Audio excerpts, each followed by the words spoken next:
साथियों नमस्कार। सभी साथियों का हमारे धर्मपथ ज्ञान गंगा यूट्यूब चैनल पर बहुत बहुत स्वागत है। साथियों वीडियो पसंद आए तो लाइक करना, कमेंट करना और चैनल को सब्सक्राइब करना मत भूलना।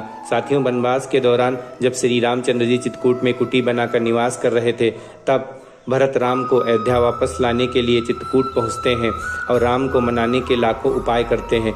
भरत श्री राम से कहने लगे, भैया आप अयोध्या के राजा बनो और राज्य करो और वनवास मुझे दे दो। लेकिन राम भरत की इस बात पर सहमत नहीं हुए और भरत से कहने लगे, पिताजी ने वनवास मुझे दिया था, इसलिए मैं वन में ही रहूँगा और पिताजी की आज्ञा का पालन करूँगा और पिताजी के वचनों को सिरोधार्य करूँगा। तो भरत निराश हो गए। फिर श्री राम जी ने भरत को खड़ाऊँ दिए और कहने लगे, इन्हें सिंहासन पर रख देना। तब भरत ने श्री राम से कहा, भैया हमें चरण पादुका नहीं, हमें तो आपके चरण चाहिए। तो श्री राम जी कहने लगे, चरण पादुका ले जाओ, एक दिन हमारे चरण भी अयोध्या जरूर आएंगे। तो भरत ने खड़ाऊँ सिर पर रखकर प्रण किया कि खड़ाऊँ का राज्याभिषेक करने के बाद मैं राजगद्दी पर नहीं बैठूंगा और नहीं अयोध्या में जाऊंगा। अयोध्या के बाहर कुटी बनाकर नंदीग्राम में रहूंगा।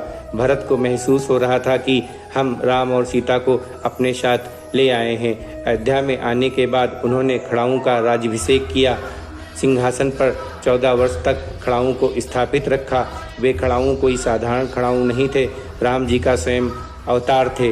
राज्य का कार्य देखने के लिए भरत को आदेशित करते थे और शासन के नियम कानून बताते थे। साथियों 14 वर्ष तक भरत ने शासन किया। भरत के शासनकाल में राजकोष का खजाना 10 गुना बढ़ गया और 14 वर्ष के शासनकाल में काल देवता का भी आगमन नहीं हुआ, अर्थात 14 वर्ष के शासनकाल में अयोध्या में किसी की मृत्यु नहीं हुई। साथियों नमस्कार।